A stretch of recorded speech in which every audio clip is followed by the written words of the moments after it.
بسم اللہ الرحمن الرحیم وبہ نستعین وہو خیر المعین۔ دیکھیے یہ تو طے شدہ بات ہے کہ قرآن کریم نے اس دنیا میں جو عجائب ہیں جو ہمارے وجود کو واقعاً تعجب میں لے آ سکتے ہیں انہیں بیان کیا کہ دنیا پر ہے۔ ہم کبھی کبھار ڈھونڈتے ہیں کہ 7 عجوبے کہاں جی آپ کی پوری اس کائنات میں عجائب بھرے ہیں، لیکن آپ غور کرنا شروع کریں۔ بالکل انہی عجائب میں اگر قرآن کریم نے کئی جانب متوجہ کرایا، میں کبھی قرآن نے کہا کہ اس آسمان کو دیکھو، تم ادھر ادھر عجائب ڈھونڈ رکھو، اس آسمان کو دیکھو کہ کس ستون پر یہ آسمان کھڑا ہوا ہے۔ کیا بات آپ اس جانور کو دیکھو، مثلا اونٹ کو دیکھیں کہ اللہ نے اس کی خلقت کیسے کیا ہے۔ یعنی اگر ان چیزوں کو آپ دیکھنا شروع کریں، زمین کو دیکھو، یہ تمام چیزیں ہم کبھی کبھی بہت سی چیزوں کو ڈھونڈتے ہیں، جی بہت سی چیزیں ہمارے قریب ہیں۔ یہ میں بہت اچھی بات مجھے آغا یاد آئی، ایک کسی سائنٹسٹ نے بہت اچھی بات کہی، انہوں نے کہا کہ آپ دنیا کے علاوہ جو دیگر دنیا ڈھونڈ رہے ہیں، پہلے اچھے سے اس ارتھ کو تو کھنگال لیجیے اس آپ۔ چیز کو ابھی کھنگالیے، نہ جانے اوشنز کے اندر ابھی کتنی ایسی سپیشیز ہیں جسے انسان نے ڈسکور ہی نہیں کیا ہے، ڈسکور نہیں کیا ہے، نام ہی نہیں پتا ہے، اس اور کو آپ جانتے ہیں، دوسری آپ زندگیاں دوسری ڈھونڈ رہے دنیا کو ڈھونڈنے چلیں۔ بس یہ دنیا عجائب سے پر ہے، حتیٰ آپ کا سونا ہیں۔ جی رات میں اور دن میں، خود قرآن کریم کہتا ہے وَمِنْ آیَاتِهِ مَنَامُكُمْ بِاللَّيْلِ وَالنَّهَارِ، خدا کی نشانیوں میں سے تمہارا یہ رات اور دن میں سونا ہے۔ سبحان یہ عجیب نہیں ہے کہ آپ اسی دنیا میں رہتے ہیں، پھر اس کے بعد آپ کے اعضاء و جوارے یہ حرکت نہیں کرتے کیا بات ہے۔ اور آپ ایک الگ دنیا میں چلے جاتے ہیں۔ یہ قرآن کہتے ہیں یہ خدا کی نشانیوں میں سے ایک نشانی ہے۔ پھر اس کے بعد خواب، جو آپ کا سوال تھا، قرآن کریم ایک مقام پر کہتا ہے لہم البشریٰ فی الحیات الدنیا و فی الآخرہ، ان لوگوں کے لیے بشارت ہے دنیا میں بھی اور آخرت میں بھی۔ نبی اکرم فرماتے ہیں یہ لہم البشریٰ فی الحیات الدنیا سے مراد رؤیا الحسنہ، وہ جو خواب تم نے دیکھا ہے، بشریٰ فی الدنیا سے مراد یہ، یعنی وہ بشارتیں جی جو دنیا میں تم کو حاصل ہوتی ہیں، وہی خواب جو آپ نے اچھے خواب دیکھے ہیں، وہ در حقیقت بشارت ہے۔ اب یہ خواب واقعاً ایک تفصیلی موضوع ہے جی کہ انسان ایک مرتبہ سوچے یہ کیا چیز ہے، میں سویا ہوں، میں کس عالم میں گیا، کہاں سے لوٹ کر آیا، کیا خبر لے کر آیا۔ یہ شاید روز یہ کام ہوتا ہے تو اس کا تعجب ہماری نگاہ سے ختم ہو گیا، بالکل صحیح، وگرنہ یہ بہت عجوبہ چیز ہے بالکل کہ میں اس دنیا میں ہوں، میں اپنے گاؤں سے ہو کے آ گیا، جی۔ وہاں پر ایک چیز دیکھ کر آ گیا، میں اس عالم میں چلا گیا۔ اور میں آغا گاؤں وغیرہ تو پھر بھی ایسی چیزیں ہیں جو ہم نے دیکھی ہیں، جن کو احساس کیا ہے۔ بعض دفعہ آپ خواب میں ایسی جگہوں پر ہوتے ہیں جن کو آپ نے نہ کبھی دیکھا ہے نہ کبھی سنا ہے، ایسے احساسات جو آپ نے کبھی زندگی میں محسوس نہیں کی۔ یہ تمام چیزیں پس خواب خود ایک عجائب میں سے جی اور عظیم عجائب میں سے، جی کہ جہاں پر اگر قرآن کریم کو دیکھیں تو قرآن کریم نے بعض خوابوں کو ذکر بھی کیا ہے، اور بعض خواب جس طرح کہا جائے کہ تاریخ ساز ثابت ہوئے ہیں۔ جی جی میں خود نبی اکرم صلی اللہ علیہ وسلم کے اس خواب کو قرآن کریم نے نقل کیا، جو خواب رسول اکرم نے دیکھا تھا کہ ہم جو ہے وارد مسجد الحرام ہو رہے ہیں اور امن و امنیت کے ساتھ ہم طواف خانہ کعبہ کر رہے ہیں۔ جی اسے قرآن کریم نے سورہ فتح آیت نمبر 27 میں بیان کیا جی کہ لقد صدق اللہ ورسولہ الرؤیا بالحق، کہ اللہ نے اپنے رسول کو بالکل سچا خواب دکھلایا جی تھا جی کہ خدا نے چاہا کہ تم لوگ مسجد الحرام میں امن و سکون کے ساتھ داخل ہو۔ بس یہ خواب قرآن کریم میں، یہ خواب حضرت ابراہیم جی جس کی بنیاد پر عید الاضحیٰ بالکل آپ دیکھیں، وہ قرآن کریم کا خواب، وہ بھی جی فلما بلغہم ماء السعی، کہ جب جناب اسماعیل نوجوانی کے مرحلے پہ آئے تو اس وقت جناب ابراہیم نے خواب دیکھا اور خواب آ کر بیان کیا یا بنیا انی ارا فی المنام انی اذبحک، میں نے خواب دیکھا میں تمہیں ذبح کروں۔ پس یہ بھی خواب جی قرآن کریم نے بیان کیا کہ جناب یوسف کا خواب بہت وہ مشہور خواب اذ جی قال یوسف لابی یا ابتے انی رأیت احد عشر کوکبا۔ جی بس یہ خواب کو اگر دیکھا جائے تو قرآن کریم نے چند اہم خوابوں کو تو خود بیان کیا ہے، بالکل دیگر اگر روایات میں آ جائیں تو روایات نے بھی خواب کی حقیقت کو رد نہیں کیا گیا، روایات نے باقاعدہ بیان کیا۔ امام رضا علیہ السلام فرماتے ہیں کہ جب صبح ہوتی تھی اور اصحاب پیغمبر کے پاس تشریف لاتے تھے تو پیغمبر فرماتے تھے اپنے اصحاب سے کہ حل من مبشرات یعنی کوئی خواب تم لوگ دیکھ کر آئے ہو؟ واہ کیا یعنی بات، خود پیغمبر ان سے بجائے دریافت کہ وہ کریں. خود بیان کرے، رسول احسن اللہ خود پوچھ رہے رسول خود پوچھتے تھے حل من مبشرات، ہیں۔ کچھ بشارتیں ہیں تمہارے پاس؟ کیا بات، یہ رسول اکرم کا کہنا، یہ قرآن کریم کا بعض خوابوں کو بیان کرنا، یہاں تک کہ ایک مقام پر تو رسول اکرم فرماتے خیارکم اولو النہا، کہ تم میں سے اچھے لوگ وہ ہیں جو صاحبان فہم و خیرت ہیں، یعنی جن کے پاس عقل ہے. لوگوں نے پوچھا یا رسول اللہ وہ صاحبان خیرت کون لوگ ہیں؟ آپ نے فرمایا اول النہا اول الاحلام الصادقہ، وہ خیرت مند اور عقل مند انسان وہ ہیں جو سچے خواب دیکھتے ہیں. یعنی اب یہ خواب کو اگر آپ دیکھیں تو کوئی معمولی مرحلہ نہیں، قرآن میں بھی موجود ہے اور روایات میں بھی اس کی حقیقت موجود ہے. بالکل، اور یہیں سے یہ سوال اٹھتا ہے ہمارا صاحب کہ جیسے قرآن نے جن خوابوں کا تذکرہ کیا ہے وہ ہمارے اور آپ جیسے گنہگار لوگوں کے خواب نہیں ہیں، بلکہ خدا کے بھیجے ہوئے جو پیغامبر تھے ان کے خواب ہیں. تو میرا سوال آپ سے یہ ہے کہ جب ہم اور آپ خواب دیکھتے ہیں تو کیا اس کے بھی کوئی معنی ہوتے ہیں؟ جیسے ابھی آپ نے کہا کہ رسول اللہ خود دریافت کرتے تھے، کیا تمہارے پاس کوئی بشارتیں ہیں؟ تو اس سے یہ ثابت ہوتا ہے کہ شاید انسانوں کے خواب بھی کوئی معنی رکھتے ہیں. تو یہی میرا سوال کہ کیا ہر انسان کے خوابوں کا کوئی معنی ہوتا ہے یا کچھ اہم شخصیات ہیں جن کے خواب در حقیقت قابل احترام ہیں؟ یہ بھی سوال اگر آپ غور کریں تو اس طرح کہا جا سکتا ہے کہ خواب در حقیقت دیکھ کون رہا ہے یہ بہت معنی رکھتا ہے. اچھا، ایک تو آپ کی روح کتنی پاک ہے، کیونکہ خواب کا پورا تعلق آپ کی روح سے ہے، جسم سے انشاءاللہ جسم سے کوئی لینا دینا نہیں ہے. آپ کی روح ملکوت کا سفر طے کرتی ہے، وہاں سے خبریں اخذ کرتی ہیں خواب کی صورت میں، وہ آپ تک پہنچتی ہے. لہٰذا میری روح کے بارے میں غور کرنا پڑے گا کہ میری صاحب یہ بات بھی بہت عجائب والی ہی ہے کہ حالانکہ روح ہے، روح کو کچھ احساس نہیں ہوتا، احساس تو جسم کے ساتھ ہے، اس کے باوجود جب آپ کوئی ڈراونا خواب دیکھ کر اٹھے تو آپ کا جسم کانپ رہا ہوتا ہے، آنکھوں سے آنسو رواں ہوتے ہیں. تو یہ جو روح اور جسم کا تال میل ہے وہ بہت عجائب، کیونکہ یہ خود اتصال جو ہے نا، آپ کا روح سے جو اتصال ہے وہ ابھی سونے میں باقی ہے. اچھا، موت اور سونے میں فرق یہی ہے نا، جس وقت ہم سوتے ہیں روح سے ہمارا رابطہ تھوڑا سے کمزور ہوتا ہے، تب بیچاری روح کو یہ طاقت ملتی ہے کہ وہ تھوڑا ملکوت پہ جائے. یعنی ہمارا جسم در حقیقت ہماری روح کو کھینچے ہوئے، ذرا سے فرصت ملی تو وہ ایک عالم کا سیر کر کے آتی ہے. اور یہی رابطہ اگر بالکل ٹوٹ جائے تو یہی موت ہے. یعنی اگر انسان یہیں پہ دھیان دے نا تو 1000 بندگی کے مرحلے یہیں سیکھے کہ ہر رات جب سوتے ہو یہ رابطہ تمہارا ہلکا سا ہو گیا ہے، ذرا سے اور توڑ دیا جائے تو یہی سونا میت میں تبدیل ہو جائے. جو انسان کبھی کبھی اتنا تکبر اور اتنا فخر کرتا ہے. بہرکیف یہ مرحلہ اگر آپ دیکھیں کہ خواب کن کے معتبر ہیں اور کن کے معتبر نہیں ہیں، تو یہ زیادہ تر تعلق یہ رکھتا ہے کہ ہم سرے سے نہ انکار کر سکتے ہیں کہ عام انسانوں کے خوابوں کا کوئی اعتبار نہیں ہے، ان کے خوابوں کی کوئی تعبیر نہیں ہے، اور نہ یہ کہہ سکتے جو کچھ دیکھا ہے سب کی تعبیر ڈھونڈنا شروع کریں. یہ ڈیپینڈ کرتا ہے کہ کس مرحلے میں آپ نے خواب دیکھا ہے، آپ خود کتنے پاک و پاکیزہ ہو، یعنی آپ کی روح کتنی. حتیٰ بعض روایات میں، اور حسین روایت آج کے زمانے کے لوگوں کے لیے، روایت رسول اکرم سے، رسول اکرم فرماتے اذا اقترب الزمان لم تقد رؤیا المومن تکذب. جتنا آخر الزمان آتا جائے گا مومن کا خواب پھر جھوٹا نہیں رہے گا. یعنی مومن کا خواب، یعنی آخر الزمان سے جو سلسلہ ملتا جا رہا ہے، تو جو خواب دیکھ رہے وہ عین حقیقت ہے. یعنی یہ خود روایت اس بات پہ گواہی دے رہی کہ آخر الزمان میں بہت سے پیغامات اس سلسلے سے آئیں گے، لیکن کب؟ رؤیا المومن، رؤیا المومن یہ بار بار آیا. وَأَصْدَقُهُمْ رُؤْيًا أَصْدَقُهُمْ حَدِيثًا. بڑی اچھی حدیث ہے کہ ہم اپنے آپ کو دیکھیں میرے خواب کی تعبیر کیا ہے.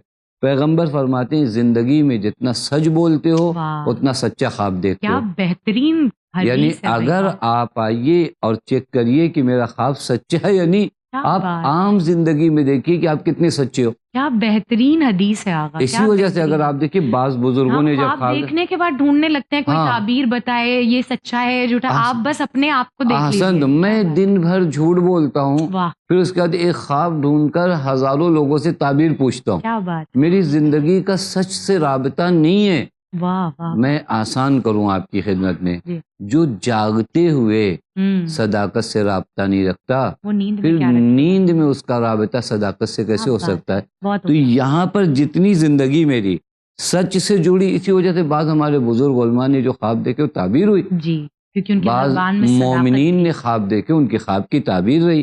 لہذا خواب کو آپ، حتیٰ حضرت امیر نے ایک اور حسین روایت، وہ یہ واقعی نہیں، وہ روایتیں جو بہت تیز ہم گزر جائیں لیکن اگر غور کریں تو بڑے معنی۔ حضرت فرماتے یا علی، یعنی حضرت امیر نے رسول اکرم سے پوچھا خواب کے بارے میں، جی تو پیغمبر نے فرمایا یا علی ما من عبد ینام، کوئی انسان سوتا نہیں ہے مگر الا اورج بروحہ الی رب العالمین، مگر اس کی روح کہاں جاتی ہے؟ خدا کی بارگاہ میں۔ فما رأى عند رب العالمین، اب یہ جو روح سفر کر کے رب العالمین کے پاس جاتی ہے، وہاں جو کچھ دیکھتی وہ حق ہے۔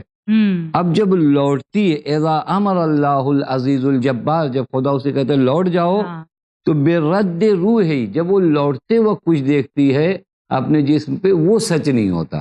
یعنی یہ خود ایک معرکے کا سفر ہے کہ یہ میری روح کس مرحلے پر جا کر کیا دیکھ رہی ہے۔ کبھی آسمان و زمین کے درمیان ایک چیز کو دیکھ رہی ہے تو وہ روح کا سفر بہت اچھا نہیں ہے۔ عندہ مقام ربوبیت جاتی ہے، وہاں سے کچھ عرض کرتی ہے تو وہاں سے جو لاتی ہے وہ سچ ہے۔ بس بہت آسانی سے یہ کہہ دینا، میں نے اسی وجہ سے ابتدا میں عرض کیا کہ میرا رابطہ صداقت سے کتنا ہے، میں اپنے خواب کے بارے میں ویسی تعبیر کر سکتا ہوں کہ میرے خواب میں سچائی ہے یا نہیں ہے۔ بعض روایات میں دیگر وہ ہے کہ ہر خواب کو نہ آپ جھٹلا سکتے ہیں، نہ ہر خواب کے پیچھے آپ بھاگ سکتے۔ کبھی کبھار بعض لوگ اپنی زندگی کو خوابوں پہ گزارنا شروع کرتے، ہم نے خواب میں یہ دیکھا، ہم نے خواب میں وہ دیکھا۔ آپ اولیاء اور انبیاء میں سے تو نہیں ہو کہ آپ کے ہر خواب کی تعبیر۔ بس ایک چیز میں آپ کے اس پروگرام کے حوالے سے، چونکہ بہت اہم موضوع ہے، جو بھی خواب آپ نے دیکھا ہے، اگر کبھی آپ کو خواب میں یہ دکھے کہ کل سے نماز نہیں پڑھنا ہے تو آپ اپنے خواب کو پتے پشت ڈالیے۔ خواب وہ نہیں ہے جو آپ کو خدا کے حکم سے ٹکراؤ دلوائے۔ کبھی کبھار بعض لوگوں کے لیے خواب اتنے امپورٹنٹ ہو جاتے ہیں کہ وہ اپنی ذمہ داریوں میں نے خواب دیکھا کہ اپنی بیوی کو طلاق دوں۔ یہ کون سا خواب آپ نے دیکھا؟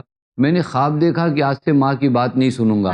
میں نے خواب دیکھا۔ یہ وہ مرحلے ہیں جہاں پر ہمیں ذرہ برابر یہ الہامات شیطانیہ ہیں، وسوسہ شیطانی ہے، ذرہ برابر آپ اس کی فکر نہ کریے۔ جو آپ کا وظیفہ شرعی ہے، جو اللہ تعالیٰ نے معین کیا ہے، وہ اہم ہے۔ خواب ایک طرف ہے، تعبیر نکل جائے تو بہت اچھا، تعبیر نہ نکلے تو آپ کے وظیفہ شرعی اپنی جگہ پر موجود ہے۔ بالکل صحیح ہے، بہت اچھا ہے آغا۔ اب میں ایک سوال آپ سے سائنٹیفکلی اگر کروں آغا، کہ ہم جیسا آپ نے کہا کہ کچھ لوگوں کی زندگی ہی خوابوں پہ گزر رہی ہوتی ہے، اچھا ان کے ساتھ مسئلہ یہ ہوتا ہے کہ کچھ لوگوں کو بعض لوگوں سے زیادہ خواب آتے بھی ہیں، ذرا سا بھی آنکھ جھپک گئی تو اس میں پتہ نہیں کتنے خواب اور کتنی کہانیاں جو ہیں وہ بن جاتی ہیں۔ تو کیا ہم یہ سمجھیں کہ ہمارے یہ جو خواب ہیں یہ کسی ذہن کے اوور لوڈ ہونے کا نتیجہ ہے؟ یعنی اگر میں اس کو آسان الفاظ میں آپ سے پوچھوں، انسان یہ کب ڈیسائیڈ کرے کہ کس خواب کو اسے اہمیت دینی ہے اور کس خواب کو اسے صرف نظر انداز کر دینا ہے؟ کیونکہ بعض دفعہ ہمارے ساتھ یہ ہوتا ہے کہ ہم دن بھر جن ذہنی الجھنوں میں الجھے رہتے ہیں، رات میں خواب میں ویسے ہی کچھ نظر آتا ہے، لیکن بعض دفعہ ایسا بھی ہوتا ہے کہ کسی چیز کے بارے میں بالکل نہیں سوچا اور پھر بھی وہ خواب میں آ گئی۔ جی، خود خواب کی اگر آپ دیکھیں نا، تقسیم کی گئی روایت میں، خود رسول اکرم نے فرمایا الرؤیا ثلاثۃ، خواب تین قسم کے، بشری من اللہ، یہ خدا کی جانب سے بشارت ہے، والتحزین من الشیطان، ایک شیطان کی جانب سے آپ کو غمگین کرنا ہوتا ہے، اور پھر ایک والذی یحدث بہ الانسان نفسہ، وہ دن بھر جو کام کیے اسی کو الگ الگ شکلوں میں وہ دیکھ رہا ہے۔ بس بشری من اللہ، تحزین من الشیطان، ایک آپ کی ہی ایکٹیویٹیز اس عالم میں آپ کے لیے کیسے رونمائی وہ آ رہی ہے۔ یہ تین مرحلے، حتی روایت میں کہ نہ ہر خواب جھوٹا ہے، اگر ہر خواب جھوٹا ہوتا تو اس کا کوئی معنی نہیں رکھتا، اور نہ ہر خواب ہر آدمی کا سچا ہے، وگرنہ وہ نبی ہو جائے گا اگر ہر خواب اس کا سچا ہونے لگے گا۔ یہ روایت باقاعدہ امام صادق علیہ الصلوۃ والسلام فرماتے ہیں لو کانت کلھا تصدق، لکان الناس کلہم انبیاء، اگر ہر آدمی کا ہر خواب سچا ہو جائے تو یہ تو انبیاء میں سے ہو جائیں گے، اور اگر سب جھوٹے ہوں تو پھر خواب کا کوئی معنی نہیں ہے۔ بس خواب کو ہم کیا کریں، ایک دیکھیں بشرا من اللہ ہے، اب کیسے پتہ چلے گا؟ دیکھیں اللہ تعالیٰ کی جانب سے جو خواب آئیں گے اس میں کہیں پر بھی آپ کو یہ نہیں آئے گا کہ کل سے آپ کو نماز صبح نہیں پڑھنی، کل سے آپ کو یہ کام نہیں کرنا ہے۔ آپ کو جو سسٹم بنانا ہے وہ یہ کہ خواب میں آپ کیا دیکھ رہے ہیں۔ ایک مرتبہ کبھی کبھار ہم نے خواب دیکھا کہ ہمارا گھر جل گیا، ہمارا یہ لوٹ گیا، ہمارا یہ آپ جان لیجئے کہ شیطان کی جانب سے آپ کو جو ہے وسوسہ کیا جا رہا ہے، شیطان کی جانب سے آپ کو خوف دیا جا رہا ہے۔ یہاں پر اگر آپ نہیں جانتے تو آپ کے پاس علاج ہے، وہ یہ کہ آپ نے خواب میں شیطان نے آپ کو ڈرایا، آپ خدا کی پناہ گاہ میں جائیں، میرے اللہ میں تیرا بندہ ہوں۔ دیکھیں بس اتنا ہی کرنا ہے۔ مجھے میں روایت دیکھ رہا تھا کہ اگر تم نے خواب میں، یہ بہت ہمارے ناظرین کے لیے اچھی حدیث ہے، من رآ فی منامہ خیرن، اگر کوئی خواب میں اچھی چیزیں دیکھتا ہے کہ میرے ساتھ یہ ہو رہا ہے یہ ہو رہا ہے، فلیحمد اللہ، تو اللہ کی حمد کرے۔ اس کو کیا کرنا ہے؟ اللہ کی حمد کرنا ہے۔ ویشکرہ، اللہ کا شکر ادا کرے۔ ومن رآ غیر ذالک، اگر وہ اچھی چیزیں نہ دیکھے تو فلیستعذ باللہ، تو اللہ تو اس کے لیے ہے نا، تو اللہ کی پناہ گاہ میں کیوں نہیں چلا جاتا؟ ہر حال میں اللہ ہے، اللہ کی پناہ گاہ میں چلا جائے۔ فلا یذکرھا، اس خواب کو جو آپ نے اچھا نہیں دیکھا نا کہ کل آپ کی کمپنی جل گئی، کل آپ کا گھر، لوگوں سے ذکر بھی مت کرو۔ مولا فرماتے ہیں لا تضرہ، تم کو نقصان نہیں پہنچائے گا۔ یہ خواب دیکھنا کہ اس کے بعد ڈری بھری زندگی گزارنا کہ اب کیا ہوگا، اب ایسا ہوگا، حضرت فرماتے ہیں نہیں، یہ مرحلہ ڈرنے کا نہیں ہے۔ یہ اگر تمہیں جانا بھی ہے تو پناہ خدا میں جاؤ، بہترین پناہ گاہ کائنات کے لیے خدا۔ اچھا دیکھو تو شکر کرو، حمد کرو۔ وہ چیزیں دیکھو جو حزن اور غم لا رہا ہے تو آرام سے خدا کی پناہ گاہ اگنور کر دو، کسی سے بیان کرنے کی بھی ضرورت نہیں، کوئی نقصان نہیں۔ اب ایک اہم سوال یہ آگا کہ بعض دفعہ ہم مجلسوں میں بھی جب کچھ روایات سنتے ہیں خواب کے اعتبار سے، جیسے میں نے ایک روایت سنی تھی کہ رسول اللہ صلی اللہ علیہ وآلہ وسلم سے کسی نے آ کے جب کوئی خواب بیان کیا تو آپ اس کی اچھی تعبیر دیتے رہے 2 دن تک۔